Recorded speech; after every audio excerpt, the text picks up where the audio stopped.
Hello, Nigeria, and anywhere around the world. I'd like to thank you specially for joining us again. Now, do you know that the year 1992 was very unique in so many ways, but it marked a new dawn when the National Agency for Science and Engineering Infrastructure, Naseni, was established to accelerate Nigeria's technological growth and industrial transformation. Not only that, Naseni had the mandate to imbibe reverse engineering and technology transfer to fashion out homegrown innovation adapted to the Nigerian scenario. The success story by the intervention agency has quadrupled, with 35 indigenous products ready for markets and over 200 partnerships to drive Nigeria's economic development through manufacturing. This is Reshaping Democracy, and I'm Ayodeji Makinde. Oh yes, the National Agency for Science and Engineering Infrastructure, Naseni, has come to stay, no doubt about that, as a viable institution of government which is working hard for the domestication of technology and development of creative ideas in all spheres. The Naseni Executive Vice Chairman and CEO, Khalil Suleiman Halilu, is on Reshaping Democracy to answer citizens' questions, particularly where we are, where we intend to be in no distant future. My name is Yusuf Ishaku from Gombe State. Sir, how do you envision the National Asset Restoration Program, starting with the refurbishment of the 375 tractors in Borno, impacting agricultural productivity and food security in Nigeria? And how do you ensure sustainability? Well, first of all, the National Asset Restoration Program is a program by Mr. President to restore moribund assets in the country. We have, as you are aware, especially government has a lot of assets, that are lying down, not being utilized or broken down, from agricultural equipment to security equipment to vehicles, and so on and so forth. But for a start, we picked up the agricultural sector, which we believe is very critical, particularly tractors. We found out that there are over 55,000 tractors in the country that are just lying somewhere that could be fixed and put back into use. For context, Nigeria needs nothing less than 120,000 tractors to be able to reach our mechanization goal. And now we're at less than 10%, of that. So we said, why buy new tractors when we can restore the ones that we have on ground? And that is how we came about, this tractor program. So if you think about it from sustainability perspective, even restoring the tractors is all about sustainability. Is getting the most out of every equipment that you have. And we also do partnerships like the one we have with Borno to ensure that the tractors that we have restored, are serviced, accordingly, and you get the most of their lifetime value. If you look at other countries, you see farmers spend their whole life with a single tractor. It's not the case here. We have tractors just surviving 5 years, at max 10 years here, when in other places they go 40 years if well maintained. So we're trying to reintroduce this culture back. And from statistics of the tractors we refurbished in Borno, we realized that with just about 15% of replacement value, you'll be able to you'll be able to fix a broken down tractor. So what that means in simple terms is the same money that you can use to buy a new tractor, you can use it to fix 8, broken down tractors. My name is Maisara Muhammad Sani from Gusau Zamfara State of Nigeria. The Executive Vice Chairman, my question goes this way. How is Naseni facilitating technology transfer from research institutions to industries? And what specific initiatives have been implemented to promote the adoption of indigenous technologies in Nigeria? Well, the key thing we did is our technology transfer framework. And our framework tries to bring all stakeholders together, from researchers to people that commercialize, domestication, and also on different levels. There are internal technology transfer, where you do technology transfer within the country. There are ones that, it's from abroad, you bring them outside the country. But the key thing is our framework emphasizes leveraging on existing infrastructure. So what that means is we don't need to reinvent the wheel, and we don't want to do the full technology transfer all by ourselves. And we need stakeholders. In fact, we play less than 30% of the technology transfer activity in terms of resource contribution. So what that means is for every project that we do around technology transfer, you find out that there are some academicians, there are some investors, there are some people from private sector, public sector, Let's put all hands on deck and not try to replicate the effort, but consolidate our resources in order to get the full benefit of technology transfer. My name is Abubakar Menasara from Safe local government in Zamfara state. What innovative engineering solutions is Naseni developing or promoting in addressing Nigeria's infrastructure challenges, especially in areas of renewable energy, transportation and water supply? Well, on renewable energy, we have the solar home systems. As you are aware, we have our solar factory, and currently we're building one of the biggest renewable parks in West Africa, if not Africa as a whole, where we warehouse factories that produce all different kinds of renewable products, from batteries to inverters to solar panels and the likes. But most importantly, in the renewable sector, we build products that are tailored, to our environment. Like the solar home system that you can use in a small house in the village, you can use by a market woman, you can use for a small shop that powers maybe a few lights, radio, fan, and the likes. So that's our renewable sector. On the water sector, you are aware of our Irrigate Nigeria program, where we have the solar-powered pumps that we are using to empower farmers so that they can farm multiple times in a year, as opposed to just once in a year.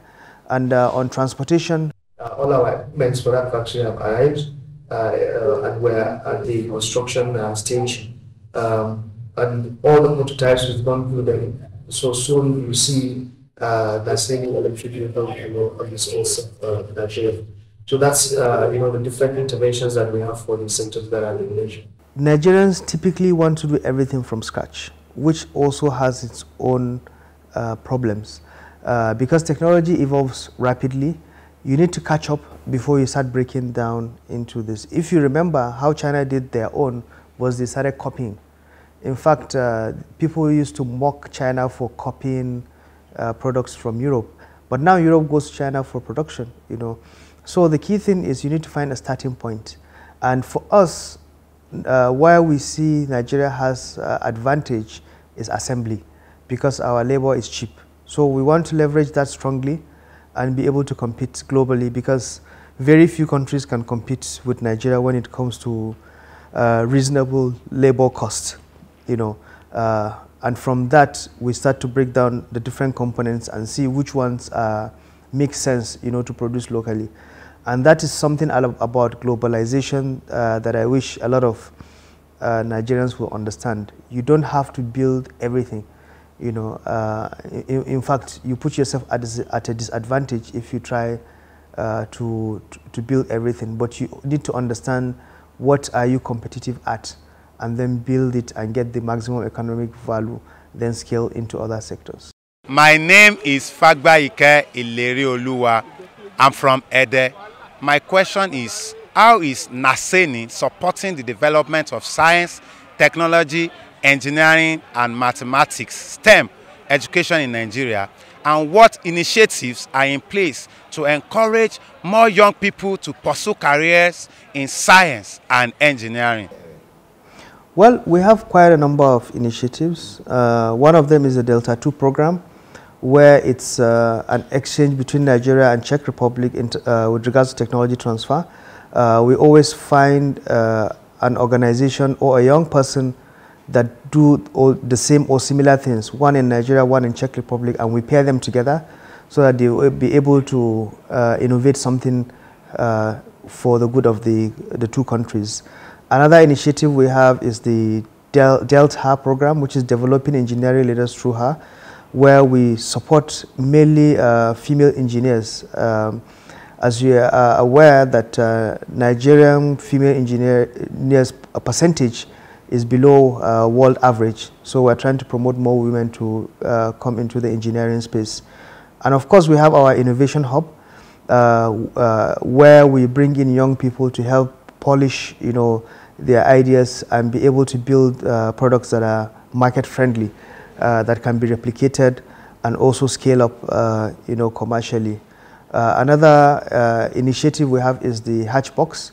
The Hatchbox is like a mobile laboratory that supports the STEM that you mentioned: science, technology, engineering, mathematics.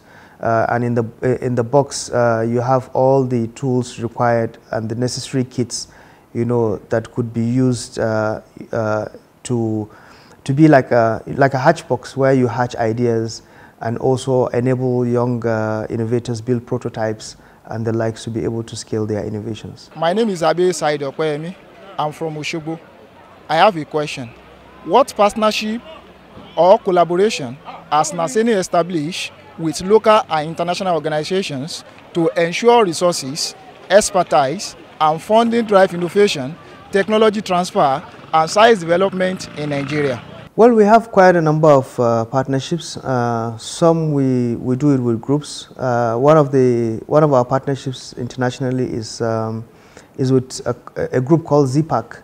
ZPAC is like the Silicon Valley of China or Asia, that we are working together with to bring to do technology transfer, between China and Nigeria. And in ZPAC group alone, they have about 24,000 organizations, and we're picking the ones that have interest in Nigeria, to come here and domesticate. Another partnership we're doing is like just what we did with Borno State government with regards to the tractor recovery program, where they brought broken down tractors, and we have a framework, for sustaining and ensuring that these equipments, lifespan are quite extended. You could also see our Sustainable and Emerging Technology Institute that is done in Kano in partnership with Bayero University Kano, where they provided the land and the curriculum, and we are establishing that school right in the heart of Kano. So we always do partnerships, with research organizations, with government organizations, the likes of family homes, where we have a partnership for construction of affordable and new technology houses, and it's part of everything that we do. We hardly go into any project alone, because we understand the value of partnership and how it can further strengthen your offering when you do that. My name is Chilazajo. I am asking this question to the Executive Vice Chairman of Naseni. I am asking this question from Abia State. How viable are the 12 institutes of Naseni spread across the nation, and what unique services do they offer for high technology growth? Well, we have institute focused on mechanization. We have institute focused on agriculture. We have institutes focused on nanotechnology. We have even ones focused on renewable or sustainable and emerging technology, like the one coming up in Kano. I would say they are quite viable, and that's the whole essence of establishing them in that nature, so that they have a focal problem, that they are targeting and ensuring that it is being resolved, for the benefits of the country. So they are very viable. But every economic cycle has a trend, and depending on the trend that is happening, I think it gives them certain visibility. So, for example, now we're in the renewable trend where people want to see solar, and also there's the agricultural trend, especially advanced agriculture, like hydroponics, and the likes. So whatever that happens, you see with institutes that are focused on the current trend are more likely to to be proposing or be ahead of them. But not to say that the other ones are not important. Because for example, airplanes, you can't discount the fact that hydraulic are very key. But also a lot of emphasis has been put into new energy for airplanes that save cost or better engines. So I wouldn't say one is more important than the other, but it just depends on the trend. Certain issues get more attention than the others.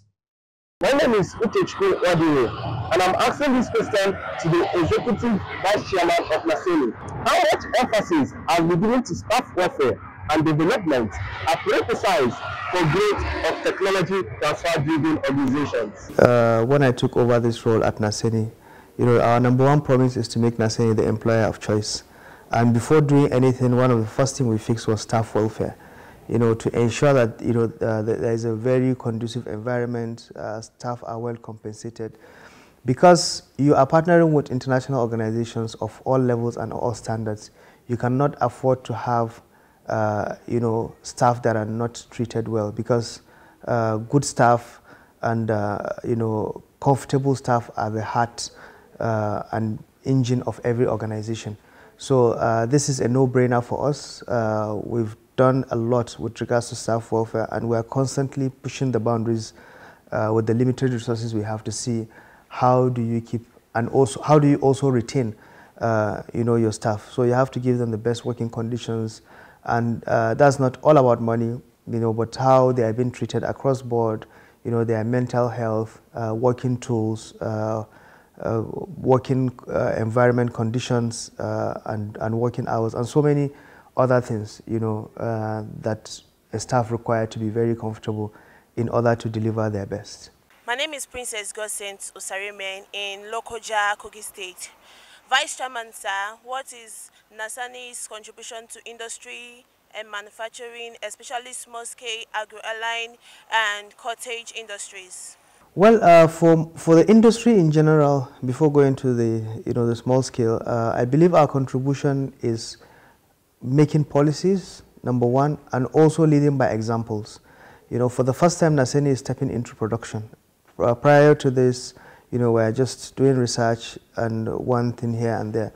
But when you step into, the playing arena, what happens is you understand the industry better, and you're able to make better policies and give better supports to the industry in general. And one key thing that we have been pushing around is the issue of domestication. How do we adapt these technologies to suit the market, to suit the local market? And once you do that, the whole industry benefits from that, because you are creating jobs and you are giving opportunities, for local industry. And particularly, speaking about agro industry, we've been doing a lot of fabrication of small equipment. Like mini tractors, mini farm implements, because we understand our environment. Sometimes you have a farmer that has, less than a hectare. So deploying a whole tractor, is a waste of resources. So you need to be creative to build tools that, are tailored towards that particular, environment. So we've been doing a lot of tools, and we've also been encouraging our partners, especially young innovators, to build tools like that, and also see how we can scale them for the good of the nation. My name is Catherine Banku. I am in Lokoja, Kogi State.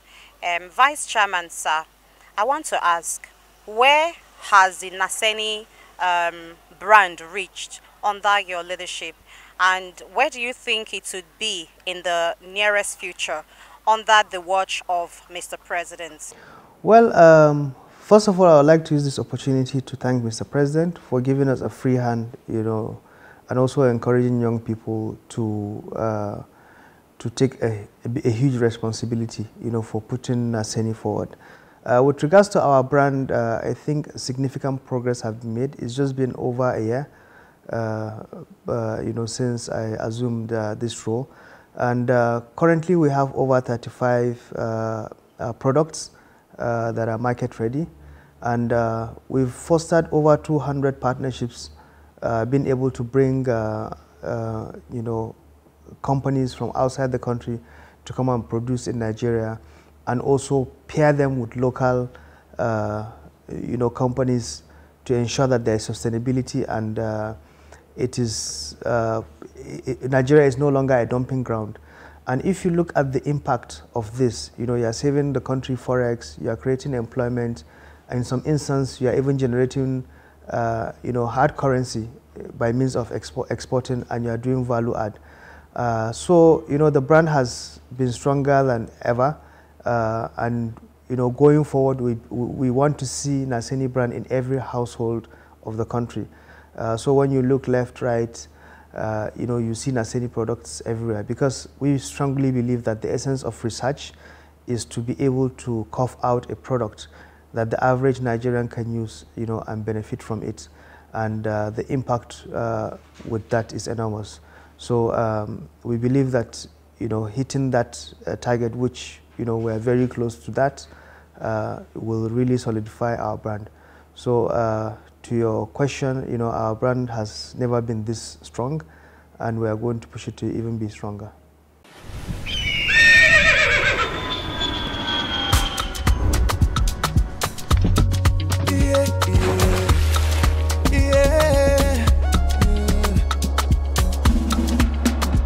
From the Atlantic across the savannah to the Sahara, we rise, a land of the free, we know they tire. We dream great, our spirit is undying. Resilient, rooted like palm tree, we sway in colors, with undying deeper. We make solutions, we ignite passion, yeah. Ethnicity is unique, we are more than just a nation. We are Nigeria, strengthening unity, we know they carry life. We are Nigeria, together live the dream of a land with great destiny. We are Nigeria. I am the real Nigerian. Brought to you by the National Orientation Agency.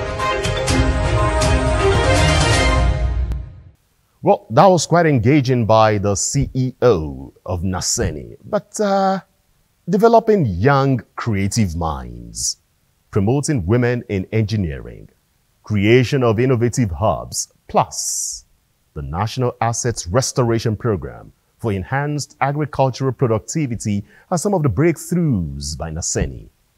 Interestingly, Naseni's 12 institutions are committed to research and production using cutting-edge facilities, including nanotechnology, to place our dear country, Nigeria, on a higher pedestal. I'm Ayodeji Makinde. We'll be back again next week. Until then, bye-bye.